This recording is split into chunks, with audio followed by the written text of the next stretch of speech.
cadre de notre émission Tirelesti, nous vous déclarons la bénédiction du Tout-Puissant chez vous à la maison. Si vous êtes installé, si vous étiez sur le point de vouloir partir, nous vous demandons simplement de vous réasseoir parce que je sais que plusieurs d'entre vous attendaient cette émission avec beaucoup d'enthousiasme. Je vous dis encore bonsoir. Je suis votre serviteur, le King Alan, prophète des nations, que Dieu a envoyé pour vous apporter la bonne nouvelle, changer vos vies. Vous savez très bien ce qui s'est passé ce soir lorsque Jésus, après avoir passé une journée très difficile, tourmenté, traumatisé, troublé par tout ce qu'il a connu, contestation, haine, et ainsi de suite, tout ce qu'il a connu comme protestation des personnes. Il a été trahi par l'un de ses disciples les plus proches et il s'est retrouvé justement devant les accusations, devant les accusateurs et les accusations qui venaient de toutes parts. Alors que Jésus-Christ traversait les dernières minutes de sa vie sur la terre, il s'est retrouvé maintenant entraîné par une ordonnance donnée ou convoquée ou en quelque sorte encore décidée par Ponce Pilate qui a permis à ce que ses ennemis mettent la main sur lui. Il était donc sur la croix, crucifié avec deux autres personnes, dont l'une à sa gauche et l'autre à sa droite. Il a ressenti une très grande faiblesse dans sa chair parce qu'il est venu dans la période de sa chair. C'est normal que portant une chair, on soit épuisé. Alors Jésus a donc ressenti la fatigue, il a demandé de l'eau, mais à la place de l'eau, il a plutôt reçu le vinaigre qu'il n'a pas pu consommer d'ailleurs. Quelque temps plus tard, Jésus était arrivé aux dernières heures de sa vie. Et avant justement de pouvoir remettre son âme à son Père, il fallait que le Fils de Dieu nous garantisse de la mission pour laquelle le ciel l'a envoyé. Surtout si cette mission a été bien accomplie, si nous pouvons faire confiance à ce qui a été accompli et surtout faire confiance à Dieu désormais. Alors Jésus donc, pour le montrer, démontrer avec beaucoup d'évidence, s'est écrit en disant Tirelesti, Tirelesti en langage romain, qui simplement veut dire en langage français, tout est accompli. Et de ce quoi, il y a un homme qui était au pied de la croix, un soldat, qui était aussi romain, qui comprenait la langue romaine, et justement qui a été impressionné parce qu'il savait très clairement que ce langage n'était utilisé que par des soldats hautement gradés, notamment les généraux, justement. Quand l'armée romaine, Maman Gisèle, allait en guerre, et c'est passé il fallait qu'un général se mette sur le sommet des montagnes et observer le déroulement de la bataille. Lorsque l'armée romaine prenait le dessus, alors le général pouvait se permettre de pouvoir crier pour encourager le peuple, pour signifier justement à toute l'armée romaine que la victoire était acquise par l'armée romaine. Et c'est la raison pour laquelle justement le soldat qui est au pied de la croix va être complètement étonné. Il est bouleversé à la fois et il est étonné parce que il se demande, mais Jésus, il a été formé dans quel compartiment, dans quel pavillon de l'armée? Parce qu'il savait que Jésus n'a jamais été dans une armée quelconque humaine. Mais d'où donc Jésus tire ses secrets pour se permettre de dire qu'il a remporté la victoire, qu'il se permet d'être un général de l'armée? C'était simplement pour que le peuple de Dieu, la nation israélienne, toutes les nations de la terre sachent que Jésus est vraiment le chef de toutes les armées de la terre. Amen. Le chef des armées de Dieu, et c'est lui qui il a sa grande armée qui est composée de l'ensemble de tous ceux qui ont accepté le Christ sur la terre en donnant leur vie au Seigneur et qui sont engagés dans un combat qui n'est pas un combat physique, mais un combat spirituel. Amen. C'est pourquoi cet homme a dit, assurément cet homme était fait. Amen. Alors, nous avons donc une double confirmation, qui est d'abord une confirmation venant de la bouche de Jésus, qui justement ici nous fait savoir qu'il a remporté la victoire, il crie la victoire. Vous voyez quelqu'un en train de mourir, mais bizarrement, au lieu de commencer à pleurer ou alors crier à l'aide, il n'a pas crié à l'aide, mais plutôt il pousse le cri pour exprimer la victoire. C'est vraiment une chose, un contraste qui est vraiment compliqué à comprendre. Parce que généralement, lorsqu'on est en train de mourir, on appelle le secours, on voudrait qu'on nous aide. Mais lui, plutôt, il harangue la foule en disant qu'il était en train d'apporter la victoire. Il y a une deuxième confirmation donc, qui vient par le canal de ce soldat qui nous dit assurément c'est un fils de Dieu parce que autant de choses qu'il a pu faire et une parole aussi forte comme celle qu'il a déclarée ne peut pas sortir de la bouche de quelqu'un de vulgaire. Cet homme avait quelque chose de très fort en lui. Donc nous avons une double confirmation qui nous permet justement d'avoir l'assurance aujourd'hui que tout est accompli. La confirmation de Dieu lui-même par le canal de son Fils et la confirmation d'un soldat qui représente une myriade de multitudes de personnes dans le monde. Nous avons donc aujourd'hui besoin de croire en ce qui a été accompli, d'accepter cela en nous et surtout pour expérimenter l'accomplissement de ce que le Seigneur nous a apporté. Dans ce tout accompli, nous avons un programme qui touche d'abord la dimension spirituelle, où Dieu sauve les âmes des hommes, mais il ne se limite pas seulement dans le salut physique, spirituel des âmes. Il faut aussi se préoccuper les autres dimensions de notre vie, c'est-à-dire la dimension spirituelle, financière, matérielle, et ainsi de suite, sociale. Dans ce but, Dieu veut nous amener à réintégrer le programme d'action que l'homme avait perdu dans le jardin d'Éden, lorsque Adam avait tout à sa disposition et qu'il avait tout le pouvoir entre ses mains, mais qu'il a glissé entre les mains parce que le diable, justement, a trompé l'homme. Donc Jésus vient restaurer la position de l'homme en disant que tout est accompli. Il restaure l'habilité, il restaure la position de l'homme, il restaure aussi le pouvoir que l'homme a perdu dans le jardin d'Éden, afin que l'homme retrouve sa vraie place qu'il avait au début de toutes choses, avant que nous puissions entrer dans ce genre de cauchemar dans lequel notre monde aujourd'hui vit. Donc le tout est accompli de Dieu, c'est un avenir probable, c'est une certitude d'un retour dans la position initiale que Dieu avait donnée à l'homme. Vous et moi, nous avons cette possibilité aujourd'hui en croyant à ce Seigneur et en nous plongeant dans sa parole. Donc dans le cadre de cette émission qui a commencé depuis un bon bout de temps, nous vous entretenons sur une thématique assez forte qui est basée sur le livre justement de Genèse chapitre 37, verset 1 au verset 17, que nous allons rapidement lire aussi, et qui porte pour thème en finir avec l'esprit d'errance. Aujourd'hui, nous allons essayer de beaucoup plus nous prendre plus de temps pour parler encore du phénomène de la source de l'errance.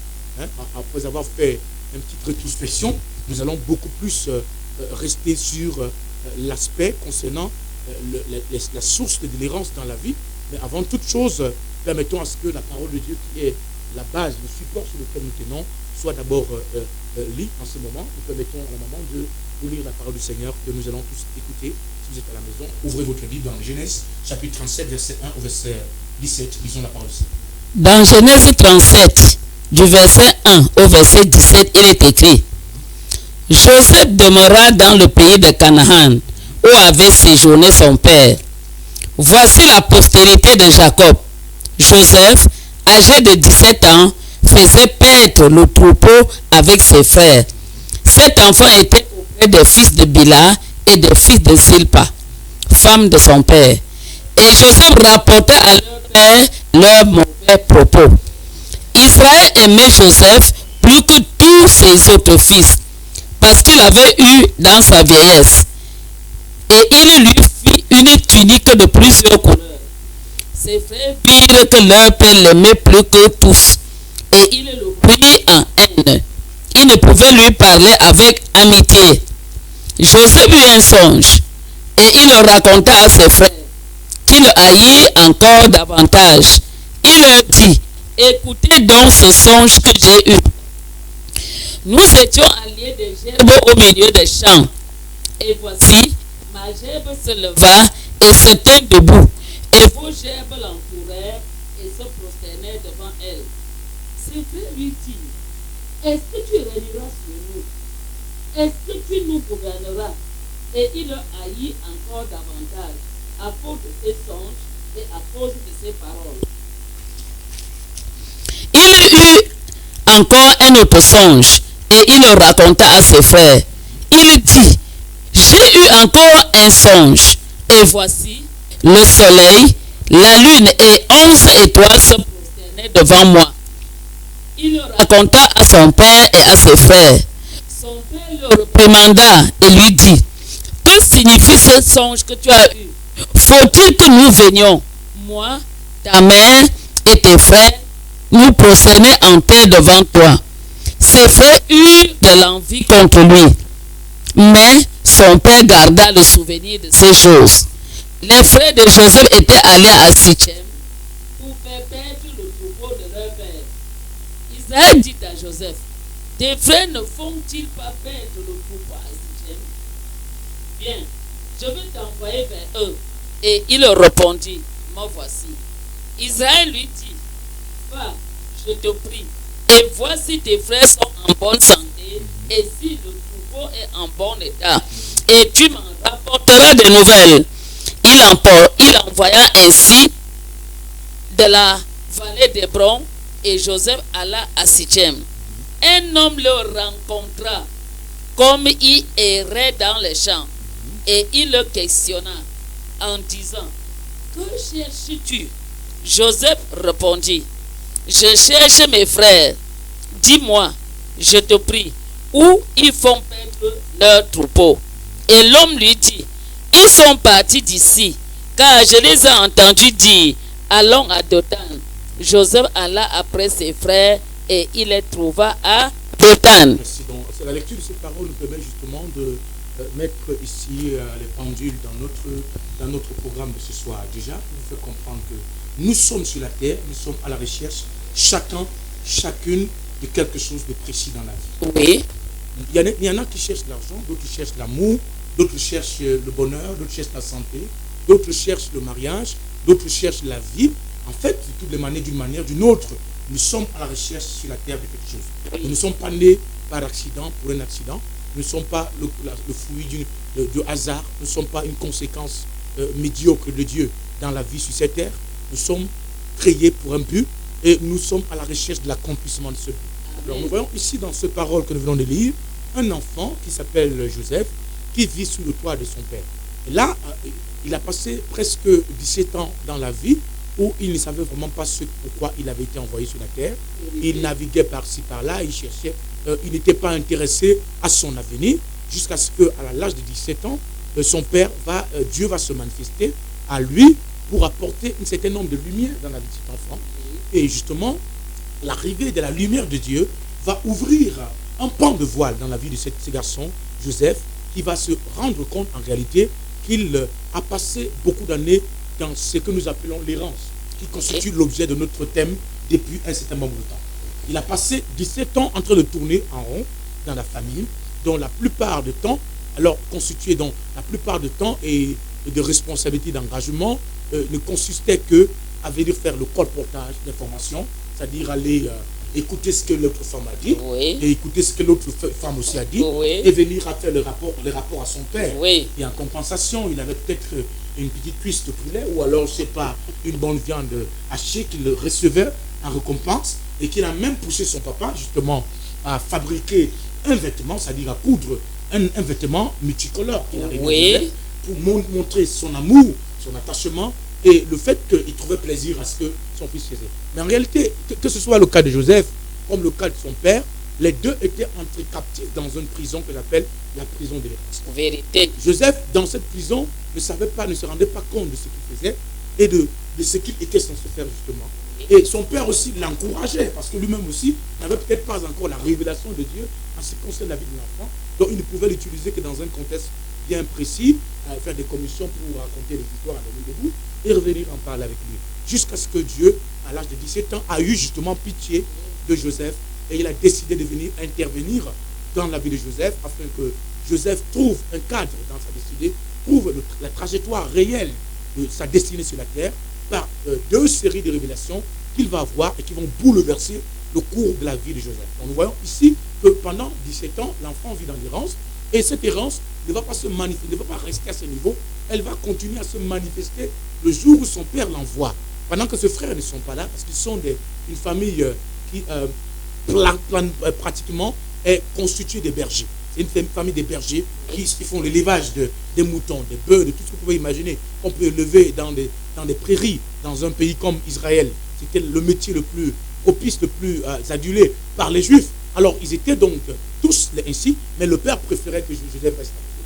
Alors, un soir, donc, son père décide d'envoyer son fils pour aller voir comment se porte ce frère et venir lui apporter des nouvelles en retour. Et l'esprit de l'errance qui agissait déjà depuis 0 ans dans la vie de Joseph et qui l'influençait jusqu'à 17 ans ne va pas le laisser tranquille. Dès le moment où Joseph se lève pour aller retrouver ses frères, rechercher ses frères, le même esprit se lève avec lui et va l'amener à commencer à tourner en rond pendant pratiquement 3 jours où il tourne en rond à aller chez ses frères. Il est parti de Dothan, là où il est parti, et pour se rendre du côté de... Il est parti plutôt de Sichem, il devait se rendre du côté de Dothan, il arrive, il trouve pas ses frères, et il a commencé à errer pendant 3 jours. Ouais, le cycle 3, le chiffre 3 est comme le cycle de la vie, qui est comme un cycle de la vie, qui est le chiffre 3, qui est le chiffre d'un cycle décidé, où il y a des gens comme ça, qui se sont levés pour une chose, pour une raison, pour une autre, pour des aventures ou pour des questions maîtrisées ou non maîtrisées, mais se retrouvent en train de errer pendant 3 jours, 3 ans, 30 ans, ainsi de suite. L'esprit de l'errance est présent dans la vie du quotidien de tout le monde sur la terre. Et lorsque nous ne faisons pas attention, cet esprit, lorsqu'il prend le contrôle de notre vie, peut nous amener à tourner en rond dans un cycle qui peut se répéter au moins 3 fois. Et lorsque nous n'avons pas dans la grâce de pouvoir de trouver la grâce devant Dieu, pour que, entrant dans un de ces cycles, en ressortant de ce cycle, nous puissions justement trouver les repères de notre destinée, nous allons nous retrouver en train de vivre les mêmes expériences qu'Israël a connues, c'est-à-dire que quoi? Ils étaient dans le cycle 3 qui devait être 3 jours pour l'accomplissement de leur destinée. Comme Jésus aussi est venu sur la terre, il a fait 3 ans, parce que le cycle réel dans une destinée normale est le chiffre 3, qui est le chiffre de l'accomplissement d'un cycle parfait pour Dieu. Alors maintenant, Israël, qui est censé faire 3 jours sur le désert, se retrouve en train de vivre 40 ans dans le désert, c'est-à-dire, vous comptez seulement partant de 3 jours, ajoutez le nombre d'années que ça va faire, vous allez vous rendre compte que le peuple va entrer carrément dans un égarement total, parce que justement, l'esprit de l'errance est présent. Quand l'esprit de l'errance est donc dans la vie d'une personne, il se manifeste de plusieurs manières, il agit de plusieurs façons, mais l'une des caractéristiques majeures de cet esprit, c'est qu'il nous fait tourner en rond, très loin de ce que nous devons faire, et surtout s'arranger à ce que nous ne puissions jamais trouver les repères dans la vie, parce que nous n'avons justement pas trouvé la grâce de trouver les repères, nous permettant justement de pouvoir trouver l'orientation pour atteindre l'objectif pour lequel le Seigneur nous a envoyés. Alors donc Joseph a tourné pendant 3 jours dans la bourse, entre les chez ses frères, jusqu'à ce que Dieu ait pitié de lui et qu'il fasse la rencontre d'un ange de Dieu sur le sommet de la montagne, qui a aidé Joseph justement à retrouver la canalisation pour retrouver justement ses frères. Il y a donc beaucoup de personnes dans le monde aujourd'hui qui errent d'une manière ou d'une autre dans la vie, parce que justement, nous avons eu à définir que lorsqu'on parle de l'errance, l'errance est un mot intransitif qui veut dire simplement errer, qui vient du verbe errer en français, et donc la source latine est le mot errare, qui simplement veut dire aller ça et là, c'est-à-dire vous allez dans une direction et vous ne savez pas exactement, vous allez dans un cas de tâtonnement, vous tâtonnez dans la vie, vous ne savez pas exactement ce qu'il vous faut, vous vous dites peut-être c'est ça, on va essayer un peu, le hasard va nous conduire, et finalement le hasard ne vous conduit jamais, et vous vous retrouvez en train de reprendre encore à zéro, et c'est ça l'esprit de l'errance qui se manifeste. Donc quand on parle de l'errance, on parle d'un phénomène qui vous amène à aller ça et là, dans une aventure sans but précis, et qui vous amène à rôder, ou alors à vagabonder, ou à errer dans la nuit, dans une perdition totale, ou en quelque sorte, encore quand on parle de l'errance, d'après ce que nous avons eu à établir comme définition, le mot errance veut dire être égaré sans direction précise et en cherchant son chemin. C'est-à-dire vous êtes égaré dans une affaire, égaré dans un projet, égaré dans une destination, égaré dans un choix, et vous êtes en train de chercher le chemin, et pendant que vous cherchez le chemin, vous pouvez passer toute votre vie en train de chercher votre chemin sans jamais trouver ce chemin. C'est ça l'esprit de l'errance qui agit. L'esprit de l'errance aussi se manifeste donc par le fait se manifeste par le fait d'être fugitif dans la vie, c'est-à-dire être imprécis, être fugitif, ou en quelque sorte tomber dans l'erreur, ou de se tromper dans ses multiples calculs. C'est voilà en quelque sorte comment c'est défini l'errance. Donc quand vous êtes en train de vivre des phénomènes de ce genre, où vous vous trompez à tout moment, vous vous égarez dans vos multiples choix, décisions, orientations, recherches, ainsi de suite. Lorsque vous vous retrouvez égaré sans direction précise et que vous cherchez le chemin, toujours en train de chercher le chemin, quel que soit le domaine, et vous n'arrivez pas à trouver le chemin, voici donc la preuve de la présence tentaculaire de l'esprit de l'errance dans votre vie, qui a pris le contrôle et qui est en train de vous détourner complètement de ce pourquoi le ciel vous a envoyé. Lorsque vous vous retrouvez en train d'aller ça et là, c'est-à-dire vous tâtonnez dans la vie, sans savoir ce que vous voulez, sans savoir ce que vous voulez exactement, sans un but précis, lorsque vous rôdez comme un lion qui tourne tout autour d'un pot, c'est-à-dire que vous êtes derrière la même chose tout le temps pendant 15 ans, 20 ans, 30 ans, et vous tournez tout autour du pot sans jamais pouvoir avancer d'un seul pas. Voici la marque et la justification réelle de la présence de l'esprit de l'errance dans votre vie. Lorsque vous êtes en train de vagabonder dans la vie, vous vous perdez, vous vagabondez pour rien par-ci, par-là. Vous êtes un vagabond. Tantôt vous êtes ici aujourd'hui, après-demain vous êtes là, et après-demain vous êtes encore ici, après le surlendemain vous êtes ici. Ça, c'est un esprit de vagabondage, et c'est ça la marque de la présence de l'errance dans la vie d'une personne.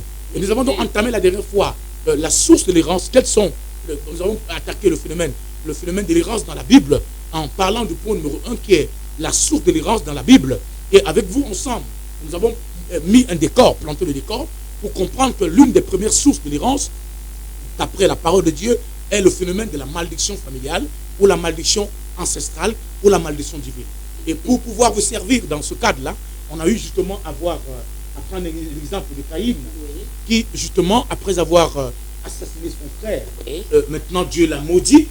Et Dieu a dit, tu vas être errant, vagabond sur la terre, tu n'auras pas de destination, tu seras égaré tout le moment, tu vas te tromper dans tout ce que tu fais, tu ne pourras pas atteindre les objectifs de ta vie, tu ne pourras plus avoir des directions précises, tu vas être un va-nu-pied sur la terre. Alors Caïn donc a dit à Dieu, mais ce que tu me dis là est tellement très compliqué. Si les gens me voient donc que je n'ai pas de maison, tantôt je suis aujourd'hui au nord, demain je suis au sud, après demain je suis à Kolnongo, et l'autre lendemain je suis à Etoudi, et après je suis à Ngomeka, et après je suis, je ne sais pas, à Santa Barbara, je suis ainsi de suite. En me voyant ici, les gens vont se rendre compte que je n'ai pas de domicile fixe, je n'ai pas un endroit précis, je n'ai pas de référence. Ça veut nous faire donc lorsqu'on n'a pas de référence, on n'a pas une vie stable, on est dans une instabilité quotidienne, constante. Qu'est-ce qui va se passer? Je serai livré à tout le monde, n'importe qui peut me faire n'importe quoi parce que je n'ai pas de repère, je n'ai pas de référence. Vérité. Alors Dieu donc a dit à Caïn, je vais te mettre une marque sur le front qui était le signe pour que lorsqu'on te trouve, qu'on ne te tue pas, mais malgré cela, parce que tu as versé le sang, en versant le sang, l'esprit de l'errance va s'attacher à toi, toute ta vie tu seras errant. Donc il y a des gens comme ça, donc, par un phénomène de malédiction, provenant peut-être du sang versé par les parents, provenant pas du sang versé par elle-même la personne, Oui. provenant des pratiques dans lesquelles vous avez été engagé, ou vous avez peut-être entré dans des réseaux comme le FAMLA, le COM, et ainsi de suite, vous avez adhéré à des réseaux occultistes qui ont exigé que vous versez du sang, l'esprit ou alors le sang de ces personnes versées par des parents ou par vous-même va commencer à vous réclamer et va vous livrer au démon qu'on appelle le démon de l'errance, qui fera en sorte que vous serez en train d'aller ça et là, en train de vous égarer tout le moment, en train de vous égarer tout le temps, en train de vivre des phénomènes bizarres, l'instabilité dans le quotidien et le non-accomplissement, tout simplement parce que l'esprit est dans les griffes de démon et l'errance. Donc l'errance prend sa source soit d'une malédiction, qui peut être une malédiction parentale, c'est-à-dire ancestrale, Oui. parce que les ancêtres ont fait des choses et vous subissez l'esprit de l'errance parce que peut-être votre parent ou vos parents ont fait des choses, ont participé à des rituels bizarres, ont été à l'origine, ou alors ont été engagés dans un phénomène pour sacrifier la vie de toute personne. Le démon de l'errance, on vous maudit et la malédiction dont vous livre et livre vos enfants, de sorte qu'ils deviennent errants ça et là sur la terre, Oui. sans jamais atteindre ce pourquoi ils sont là. Il y a cette raison.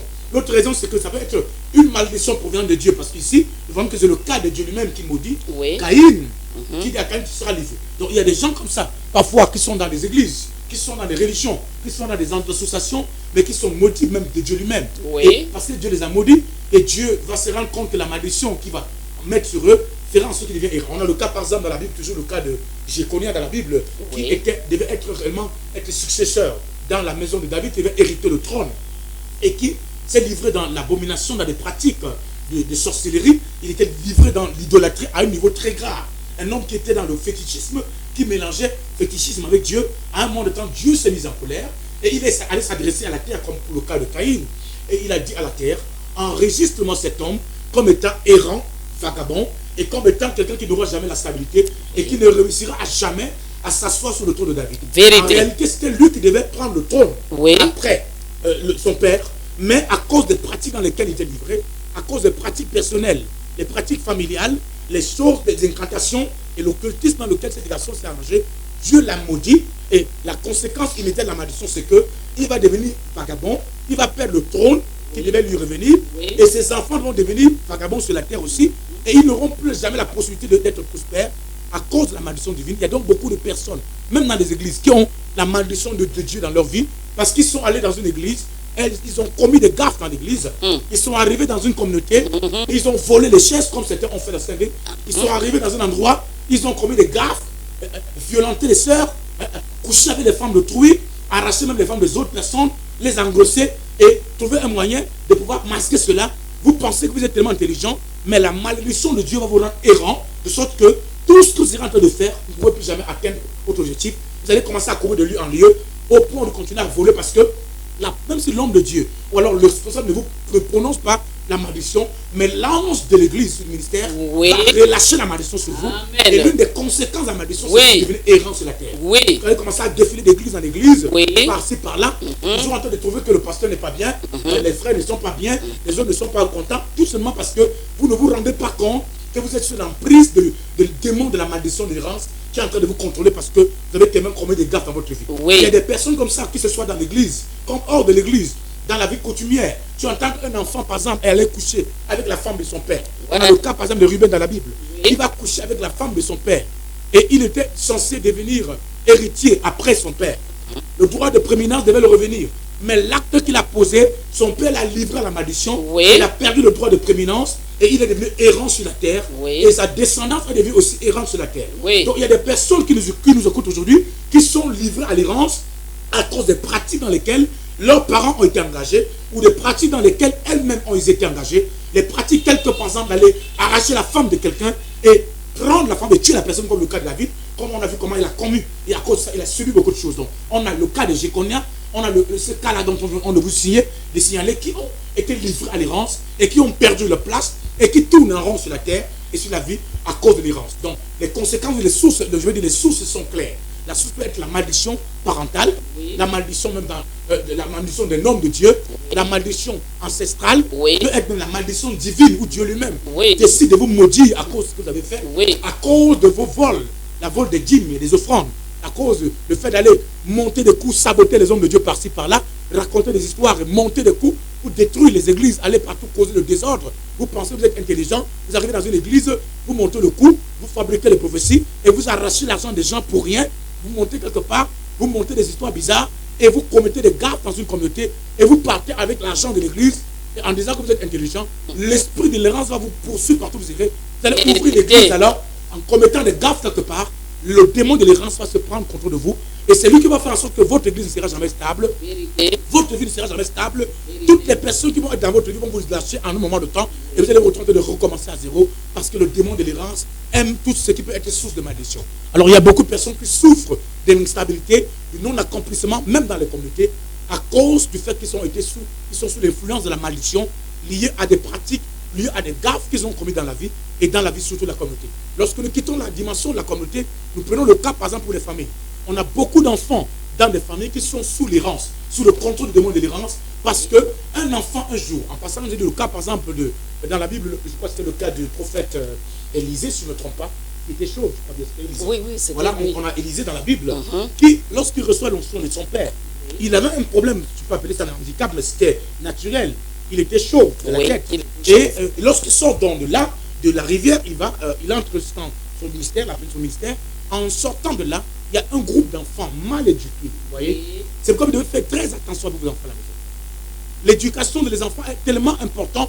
Lorsque vous livrez vos enfants exposés à la télé, ce sont les collègues qui les éduquent, ce sont les cousins qui les éduquent, c'est la télévision qui les éduque. Je ne sais pas. Vous les livrez à un démon qui risque de les frapper et vous n'allez même pas vous rendre compte là-dedans. Voilà les enfants qui commencent à se moquer d'un vieux, qui l'insulte chaud. Et il parle, il crie, il prend la poussière, verse en l'air, en disant regarde-moi un chaud comme celui-là. L'homme de Dieu n'a pas supporté cela et il s'est retourné, il a maudit ses enfants.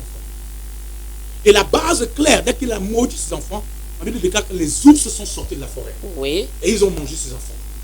Peut-être que vos enfants ne seront pas mangés par les ours. Vous ne serez peut-être pas mangés par un ours. Mais vous ne pouvez pas savoir pourquoi vos affaires ne marchent pas. Pourquoi votre vie est comme telle elle est. Parce qu'il y a une malédiction qui est sur vous. Et la malédiction a été prononcée par un homme, un vieillard au village. Une personne à côté de vous, une personne âgée que vous avez insultée, oui. Que vous êtes moqué de la personne. Et la malédiction s'est attachée à vous.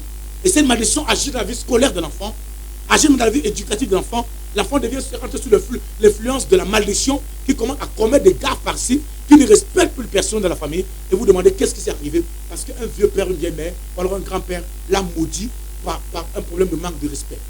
C'est la raison pour laquelle nous devons faire très attention avec l'éducation que nous donnons à nos enfants. Parce qu'il y a beaucoup d'enfants qui sont sous l'influence de la malédiction parce qu'ils n'ont pas respecté les aînés.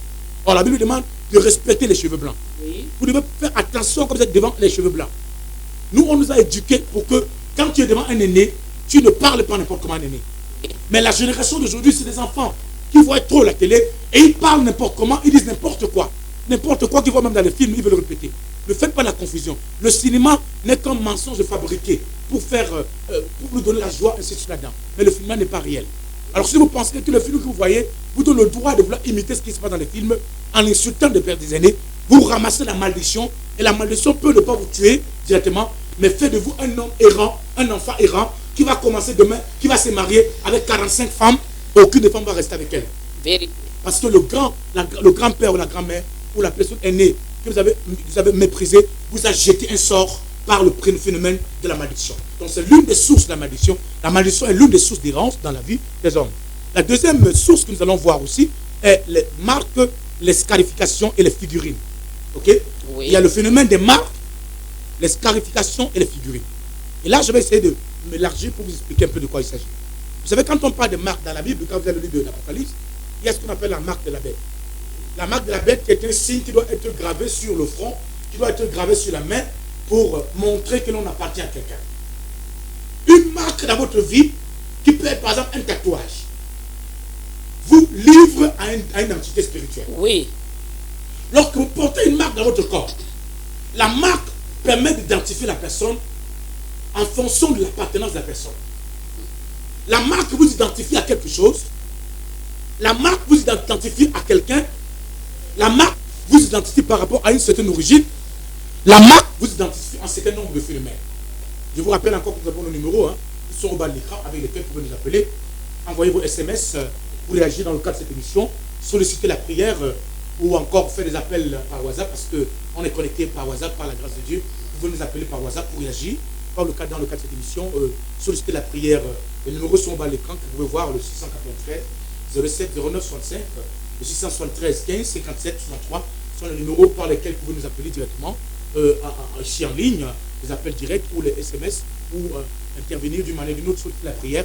Nous sommes disponibles pour ça. Alors je revenais dans le point qui est l'une des sources de l'errance dans la vie d'une personne. Qu'est-ce qui fait que certaines personnes soient errantes sur la vie, c'est-à-dire soient instables, sont en train d'aller de par ici, par là, ça et là, sans jamais atteindre l'objectif dans leur vie, sont toujours en train de tourner au petit du pot, sont en train de se tromper d'une manière récurrente, d'une manière répétée et d'une manière à des moments bien précis dans la vie.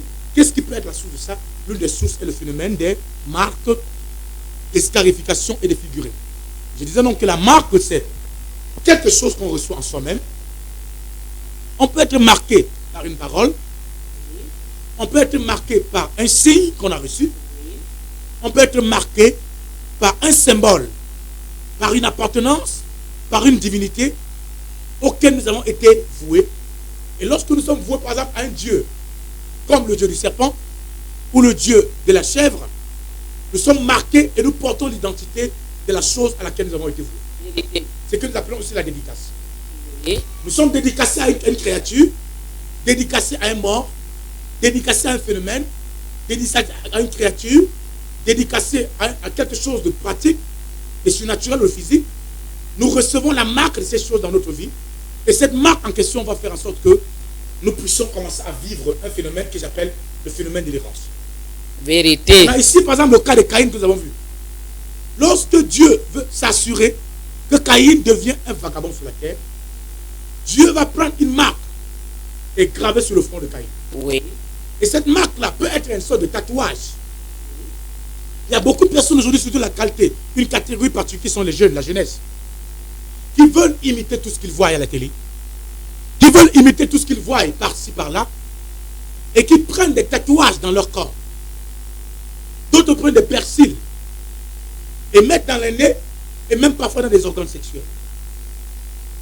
Et ils ne savent pas que ces persils que vous mettez par-ci, par-là sont des marques. Or, nous, par exemple, en tant que serviteurs de Dieu pasteur, nous avons par exemple un truc comme le code pastoral. Le code pastoral, c'est une marque qui nous identifie à quelqu'un et à un service auquel nous avons été voués. Oui. Lorsque tu portes le col, par exemple, avec toi, c'est un signe qui exprime le phénomène d'appartenir, d'être esclave de quelqu'un. Et nous sommes donc esclaves de qui? De Jésus-Christ. Le col, par exemple, était utilisé à l'époque anglaise, à une époque anglaise, pour désigner le type d'esclave, la maison à laquelle appartient l'esclave, et le numéro qui était sur le col permettait en sorte qu'on puisse savoir que cet esclave sort exactement de quelle mission. Donc il n'y avait pas de confusion. Donc il y a des marques que nous portons dans notre vie, peuvent être des marques même d'habillement que nous avons l'habitude de porter. Et je me rappelle en 92, on a eu à prier pour une sœur. Et cette sœur sortait de Moutenguine. Elle s'était lavée avec un savon. Et le savon portait la marque 666. Or, nous savons que la marque 666 est la marque de la bête dans la Bible. Mais il est dit que tous ceux qui porteront ces marques seront identifiés à Satan, deviendront des propriétés de Satan. Ainsi, on a plusieurs marques qui aujourd'hui apparaissent dans le monde. Et comme nous sommes dans un monde de modèles, les gens aiment les styles, Ils ont le goût du style, le goût des marques. Les gens veulent être marqués, mais sans savoir qu'est-ce que les marques peuvent faire dans la vie d'une personne. Quand vous portez par exemple une marque d'habit dans votre corps, vous devez chercher à savoir qui est le concepteur de cette marque. Tu vois, en tant que quelqu'un qui se glorifie, ce n'est pas un tapage médiatique ou bien une sorte de vantalisme ou alors de louange. J'utilise le parfum, par exemple, la marque Louis Saint-Laurent. Est-ce que vous savez qui est Louis Saint-Laurent? Est-ce que vous connaissez la marque de ce parfum, comment il a été conçu? Est-ce que vous savez dans quel modèle ça a été fait? C'est un exemple que je prends. Comme il y a plusieurs exemples. Les marques, nous avons ça dans toute la vie, dans le quotidien que nous vivons. Il y a des gens qui portent des marques de vêtements, et ces marques de vêtements ouvrent la porte à l'errance dans leur vie, ou attirent un esprit qui travaille. Et je disais tantôt que cette sœur, parce que c'était lavé avec un savon, et le savon portait la marque 666, qu'elle a pris comme étant une chose normale, simple. Elle s'est dit que ce n'est pas grave. C'est juste un savon. Mais sauf que, on ne conçoit pas un savon dans le but de pouvoir de manière idoine. Un savon ne se fabrique pas par plaisir. Un vêtement n'est pas conçu pour un plaisir. Celui qui fabrique un vêtement le fait pour un but bien clair. Il a un objectif à atteindre. Et si on va voir aujourd'hui les jeunes filles, les jeunes enfants, parfois les parents prennent des vêtements avec des marques de la bête dessus et les marques de la bête sur les chaussures. Et tu vois un enfant parce qu'une nouvelle paire de babouches ou alors de babouches de chaussures de dîme vient de sortir avec la marque d'Antéchrist dessus et porte ça, mon ami, tu te livres directement entre les bras de Lucifer qui devient de propriété de ta vie, qui va commencer à te contrôler par l'esprit d'errance. Oui. Et qui s'arrange à ce que ta vie ne soit jamais réelle. On attend des marques ici, sont partout dans la vie. Et nous devons chercher à condamner les marques. Il y a des marques qui interviennent par le cas de tatouage. Plusieurs se tatouent tous les jours. Font des tatouages au niveau du front, d'autres sur les fesses, d'autres sur les cuisses, d'autres sur tout le corps. Or, quand vous voyez aujourd'hui que le phénomène, par exemple, de tatouage du côté des États-Unis n'est pas un phénomène simple. Parce qu'il y a des gens qui vendent leur corps au diable. Ils vendent leur corps à un réseau machiavélique et on lui donne de l'argent. Donc, la société ou l'entreprise satanique qui veut faire la promotion de sa gloire, connaissant que peut-être c'est une star, vous dites, on a besoin, on veut de ta poitrine, de côté gauche de ta poitrine. Et ils vont t'imposer quel genre de marque tu vas mettre sur ta poitrine, oui, qui est le symbole de leur entreprise ou le symbole du réseau auquel ils appartiennent. Donc en réalité, toi, en prenant ce tatouage et en mettant sur ta poitrine, tu es en train de vendre le côté de ta poitrine. Tu prends la marque, tu mets sur ton front, tu es en train de vendre ton corps à un démon, qui est le démon de l'errance, le démon de l'antéchrist. Et tu vas te retrouver donc sous le contrôle. Tes rêves sont perturbés, ton sommeil est perturbé, ta vie sentimentale est perturbée, tout simplement parce qu'il y a une marque que tu as reçue. Je me rappelle, maman, on a reçu une dame un jour à la communauté qui avait un dessin sur son dos. Elle est venue rendre témoin juste là parce qu'elle avait un dessin, mais le dessin c'était quoi? C'était le dessin d'un dinosaure, un dragon qui était sur son dos. Et elle dit que toutes les nuits, il y a un dragon qui apparaît, oui, qui était un mari spirituel.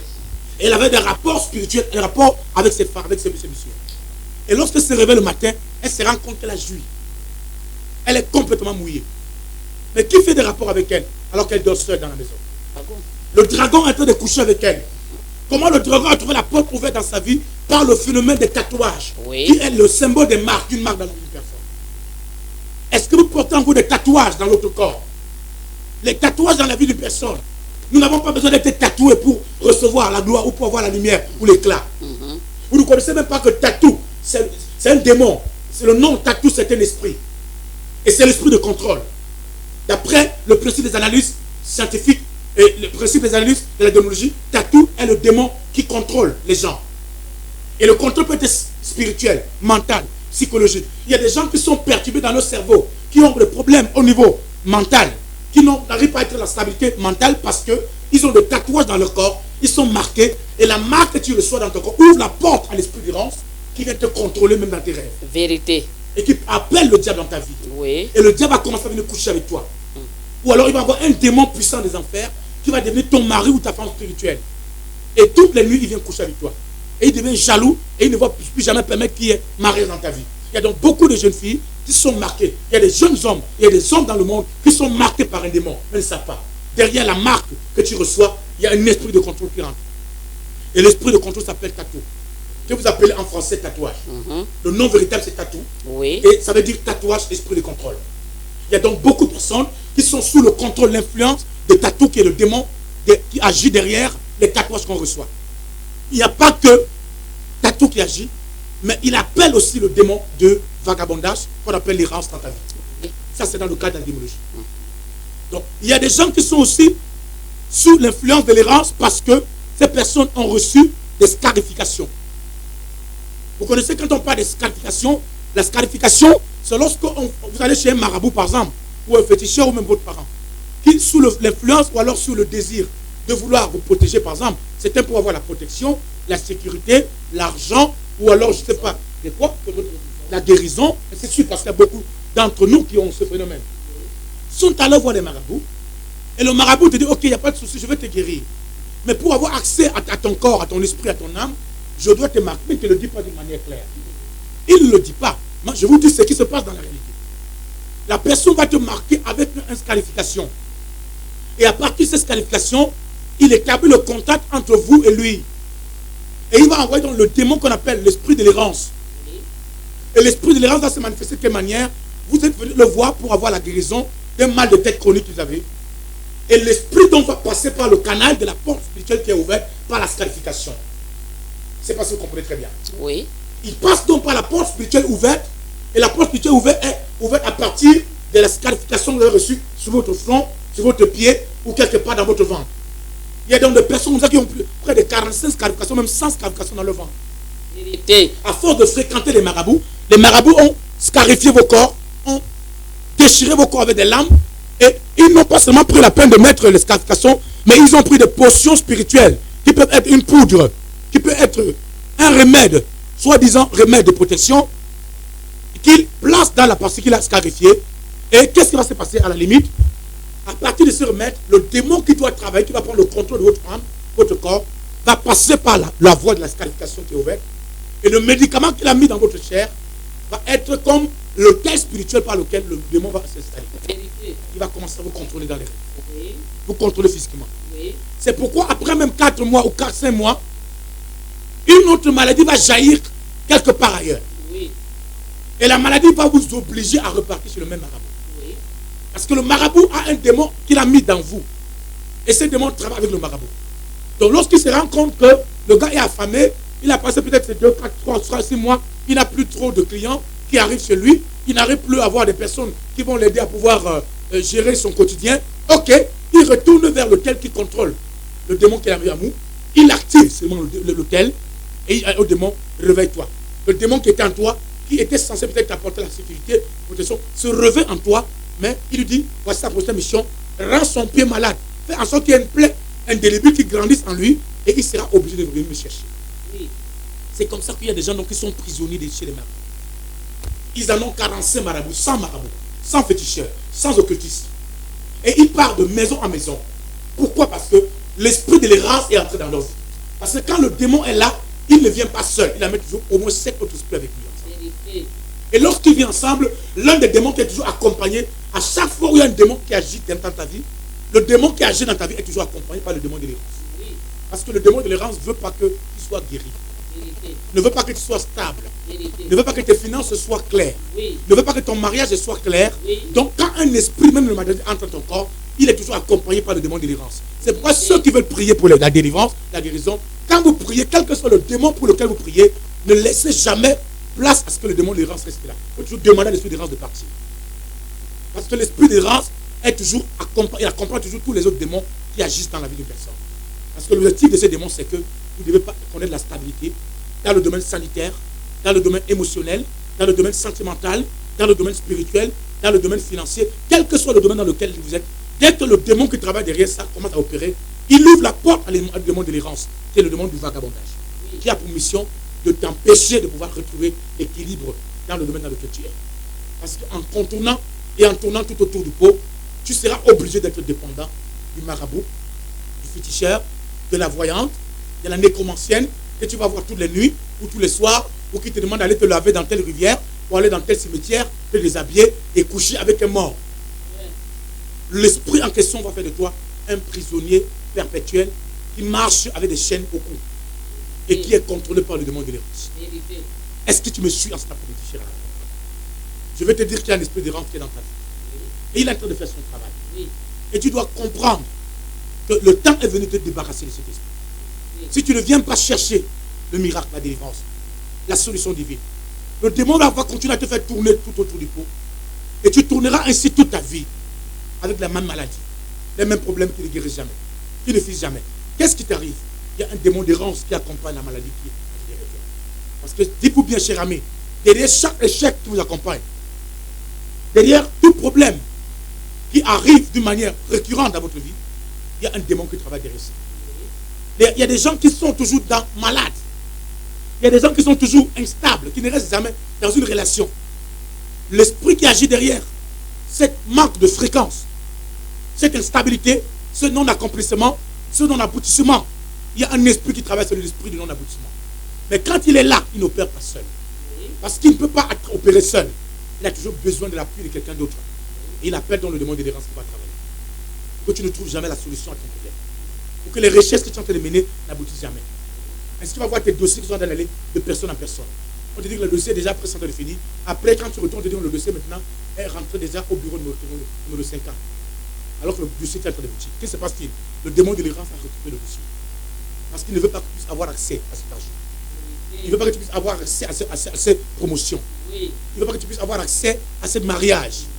Ainsi, il va continuer à te faire tourner ici et là, par-ci, par-là. Et tu vas commencer à te dégoûter. Tu vas essayer un homme, et après un autre homme, et après un autre homme. Et ainsi, tu seras déjà à 50 hommes dans ta vie. Où tu vas avoir 50 enfants avec 50 pères. Qu'est-ce qui t'arrive, pasteur? Qu'est-ce qui t'arrive, mon frère? Il y a un esprit d'errance qui est derrière toi. Et tu as besoin de la délivrance. Tu ne peux pas te sortir de la tombe. Tu as besoin de quelqu'un qui a été éclairé. De quelqu'un qui a subi ce genre de phénomène. Mais qui a été délivré par le Seigneur. Parce que c'est ce que je vous dis, j'ai vécu ce phénomène. Et le Seigneur m'a délivré. Et il m'a armé pour vous aider à cela. C'est la raison pour laquelle vous avez besoin de venir rencontrer l'homme du Seigneur. Je ne sais pas combien de temps il reste encore pour pouvoir finaliser. Et nous avons besoin de cela. Il est quelle heure maintenant? Il restait combien de temps pour pouvoir avancer? Ok, donc il nous reste encore, nous sommes je crois à 17h17, 17h11 minutes. Donc, c'est dans le temps, nous n'allons pas exagérer ici. Nous avons que, c'est mon fils qui m'appelle. Allô? Allô? Allô? Allô? Oui? Allô, mon fils? Allô? Oui, allô, vous m'écoutez? Allô? Allô? Allô? Oui, allô, nous sommes encore en pleine émission. Ok, c'est un appel qu'on a loupé de notre quelqu'un qui voulait un enfant de la maison, qui a appelé pour avoir seulement des informations. Donc voilà, c'est ça. Nous avons donc ce phénomène que nous vivons en constance et il ne nous reste plus beaucoup de temps. C'est pourquoi on est obligé de demander parce qu'il faut que nous soyons restés dans le programme qui a été donné, pas traversé, parce que je sais qu'il y a beaucoup d'entre vous qui aiment bien cette émission, mais on aura l'occasion, on sera en train d'évoluer progressivement. Donc ça, c'est notre phénomène, le phénomène des scarifications. Il y a des gens qui ont été scarifiés dans le ventre, scarifiés au niveau du front, scarifiés même le dos. Il y a des gens qui ont reçu tellement de scarifications qui les rendent malades et ainsi de suite. Et pour ça, nous avons besoin d'expérimenter. Oui, allô? Allô? Allô? Allô? Oui, bonsoir, mon fils. Allô? Oui, allô, bonsoir, mon fils. Allô? Allô, bonsoir. Allô? On a donc comme ça des gens qui ont reçu des scarifications encore sur le dos, sur les fesses, d'autres ont reçu, d'autres c'est principalement les scarifications, les tatouages. Il y a des gens qui sont tatoués. Tu vas trouver un dragon sur la fesse gauche, tu vas trouver un serpent sur la fesse droite, tu vas trouver une sirène. Vous pensez que ces choses que vous avez mis dans votre corps, c'est pour faire quoi? Vous avez ouvert la porte aux sirènes dans votre vie. Et c'est la sirène qui contrôle votre vie. C'est le dragon qui est votre mari, votre femme. Vous ne pouvez pas vous marier avec ça. Vous avez besoin d'une délivrance sérieuse, accompagnée même par le jeûne. Oui. Parce que c'est ce genre de démon, quand je dis qu'il faut jeûner pour arriver à une délivrance réelle. Ce sont des portes ouvertes à un démon qui contrôle votre vie, l'esprit d'errance. Et vous allez vous retrouver en train de vous comporter. Votre vie sera comme la vie d'un serpent. Votre vie va ressembler à la vie d'un oiseau. Votre vie va... Pourquoi? Parce que vous avez des tatouages dans votre corps. Vous avez des scarifications partout. Ça, c'est un autre phénomène. Le dernier phénomène que nous allons voir avant que nous puissions consommer le temps, c'est le phénomène des figurines dont on a expliqué. Oui. Qu'est-ce que c'est que les figurines? Les figurines, ce sont des monuments. C'est des choses que vous mettez dans vos maisons. Ça peut même être, par exemple, une photo. La photo d'un ancêtre mort, qu'on appelle. Oui, allô? Allô? Oui, allô, bonsoir, mon fils. Allô? Oui, bonsoir. Allô? Oui, bonsoir, mon fils. M'écoutez? Je vous écoute là. Oui, allô, bonsoir. Allô. La connexion n'est pas facile. Ok, bon, on va sûrement rappeler. Ok, disons que voilà, c'est ça. On a des gens donc, qui ont des figurines dans les maisons. Les figurines peuvent être des statuettes. Hein. Des statuettes que vous élevez, que vous adorez. Des statuettes peut-être faites avec, je sais quoi, avec la terre cuite, avec des photos de certains objets, de certaines personnes qui rappellent le souvenir de certaines déesses, de certains dieux, de certaines antiquités que vous avez dans vos maisons. Même parfois, c'est des photos des personnes décédées qui sont mortes d'une manière très bizarre. Par exemple, un ancêtre, tu prends son habit, tu prends sa photo, tu portes encore. J'ai rencontré le cas d'une femme qui avait un problème dans sa vie. Toutes les nuits, elle sentait des choses qui marchent dans son corps. Il y avait des apparitions bizarres des personnes mortes qui la tourmentaient, mais elle ne connaît pas. C'est pendant qu'on faisait la délivrance que le Seigneur nous ouvre les yeux. Et Dieu nous rend compte que Dieu me dit, mais écoute, dans sa valise, Dieu me montre la photo, il me présente une photo, il me présente un habit, et l'habit porte l'image de quelqu'un qui est décédé. Cette personne-là revenait à partir de l'habit qu'elle portait. Et c'est comme ça donc que je lui dis, le Seigneur me dit que tu vois un habit, un vêtement, un tricot de quelqu'un dans ta valise. Et justement, Dieu me dit que c'est par cette porte que tu as ta vie, tu peux rendre stable dans ta vie, dans ton sommeil. Et il me dit, mais tu me comprends, elle est partie fouiller, et elle a recouvert justement qu'il y avait justement un tricot avec un mort, et quelqu'un qui était décédé pendant les obsèques. Elle était rentrée avec ce tricot, mais sauf que la personne qui était décédée était un grand sorcier. Voilà. Qui était un grand occultiste. Elle a pris dans le vêtement, elle a pris dans et l'esprit de la personne donc revenait par le pouvoir des symboles, par le phénomène des figurines. Les figurines peuvent être des vêtements, peuvent être des objets qu'on a placés quelque part, qui sont des antennes spirituelles. En fait, tu crois que c'est rien, mais c'est des antennes. Peuvent être par exemple le symbole, tu prends le symbole d'un anaconda ou ce quel serpent que tu places dans ta maison, tous les soirs tu penses que c'est rien du tout, mais tu n'imagines pas que ce serpent est une représentation d'une image, d'un esprit qui travaille. Il passera par la porte spirituelle qui est ouverte, qui est une figurine, et il viendra vous rendre rendre votre maison stable. Gardez votre maison dans une instabilité totale, dans des problèmes constants, tout simplement parce que vous avez ouvert la porte aux figurines. Donc aujourd'hui, on a vu le cas, trois cas importants. Nous avons le phénomène des marques, le phénomène des scarifications et le phénomène justement des figurines qui sont la porte spirituelle ouverte à l'esprit d'errance. Vous pouvez être errant dans la vie à cause d'une marque. Quand vous voyez dans la Bible, par exemple, dans le livre de, je crois dans le livre de, je ne me trompe pas, dans le livre de Ézéchiel, hein, vous allez voir dans le livre d'Ézéchiel, on a un cas dans le temple de Salomon. On a quoi? On a des personnes qui viennent adorer un Dieu. Et ils ont fait des monuments dans le temple. C'est-à-dire qu'on est dans une église, on prie, mais il y a des gens qui viennent, qui ont fabriqué des figurines et qui tombent le pasteur, qui tombent l'homme de Dieu, qui tombent le sacrificateur, qui non, c'est juste des trucs pour pouvoir faire la beauté dans le temple. Et ils ont décoré le temple, mais ils ont fait des figurines sur le temple. Il y avait donc une figurine qui représentait le démon, un des démons de la stesse qu'on appelait la mousse, et l'autre qui était un autre démon qui était adoré. Et ils ont fait donc ces figurines. Il y avait les figurines de Dagon et les figurines de Tammuz qui étaient élevées dans le temple. Et quand on voyait ces choses, on pensait que c'était rien du tout. Mais la Bible déclare, à cause de la présence des figurines de Tammuz et de Dagon dans le temple, Dieu n'a pas pu supporter cela. Et la gloire de Dieu est sortie de ce temple. Il y a des gens comme ça donc qui portent même des vêtements. Okay? Tu portes le vêtement d'un star. Tu portes un vêtement dans ton corps. On a le crâne. On a le crâne de mort. C'est beaucoup plus de jeunes. Un jean avec un crâne de mort. Et tu vois un symbole qui est dessus. Ce symbole représente peut-être le feu qui est en bas. Et on le prend pour dire non, mais vraiment le jean là, il est beau. Hein, c'est un jean là, mais il tue seulement. Le jean, il te tue vraiment. Tu penses qu'il te tue, mais c'est un jean dangereux. Parce que justement, il y a le symbole de mort, le crâne de mort. Et en bas du jean, il y a le feu qui est en bas, qui sort de quoi? D'un gouffre. Or, tu ne sais pas que ce gouffre-là représente l'enfer dans laquelle le diable t'a placé. Et tout ça, c'est ce qu'on appelle des figurines. Les figurines peuvent être dans les vêtements que nous portons. Peuvent être des objets que nous mettons dans nos maisons qui attirent des énergies négatives, qui appellent les démons dans notre vie. Ça peut être même dans des vêtements, peut être dans des chaussures que nous portons, dans des marques comme je disais tout à l'heure. Ce sont des figurines que nous avons dans nos maisons, que nous les adorons. Parfois, il y a des gens qui vont demander certaines statuettes, se couchent au sol, adorent certaines statuettes, vénèrent certains cours d'eau, vénèrent certaines créatures, ou alors ont des objets qu'ils ont, des bagues qu'ils ont dans leur maison, qui portent avec eux, ou alors des choses qu'ils portent tout autour du cou, des talismans qu'on leur a donnés, et te dit que c'est une médaille que j'ai achetée, c'est une médaille qui est bien. Tu vois seulement la médaille parce que tu vois la clarté de la médaille, mais tu ne regardes pas le symbole qui est derrière la médaille. Or, c'est le symbole qui est derrière la médaille qui est important dans la médaille. Oui.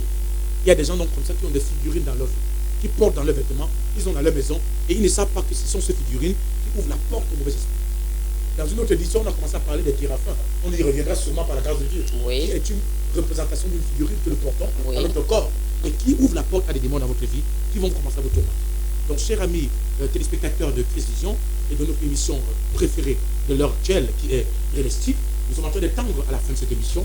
Je peux vous dire, bien amis, que nous avons plusieurs sources encore que nous allons essayer de corcher avec vous ensemble, de contourner, mais pas de rôder, pas de vagabonder, mais de piocher avec vous ensemble pour pouvoir découvrir quelles peuvent être les sources de l'errance et surtout arriver à mettre fin à l'errance dans notre vie, parce que Dieu veut nous voir être délivrés pour parvenir à un épanouissement total. Dieu veut nous voir être épanouis dans tous les mouvements de vie. Si l'esprit de l'errance est là, l'esprit de l'errance sera plus de puissance à la terre de notre recherche.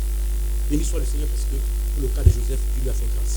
Il a rencontré un homme et l'homme a changé son histoire en ayant un peu de vocation. Je veux te dire aujourd'hui que par la grâce de Dieu, Dieu m'a appelé pour vous aider à être ouvert. Amen. Je ne suis pas seulement le prédicateur prophète, je peux prier les gens. Mais Dieu m'a donné la grâce d'être un coach. Je sais coacher les gens. Je peux te coacher pour que tu puisses sortir de l'environnement dans lequel tu es. Que tu trouves vraiment l'homme que Dieu a préparé pour toi. Amen. Tu trouves cette femme que Dieu a préparée. Tu arrives à identifier ce pourquoi Dieu t'a appelé pour trouver ta destinée sur la terre afin que ta richesse soit utile. Nous sommes arrivés à la fin de cette émission.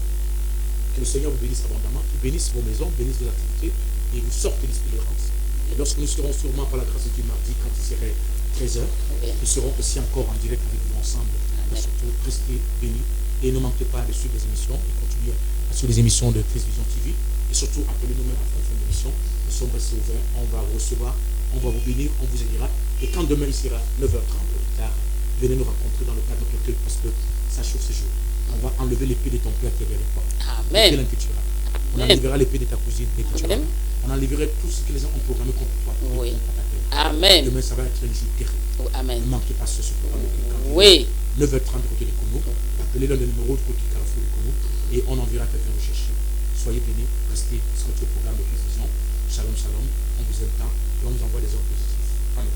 Amen. Bye bye. Bye bye.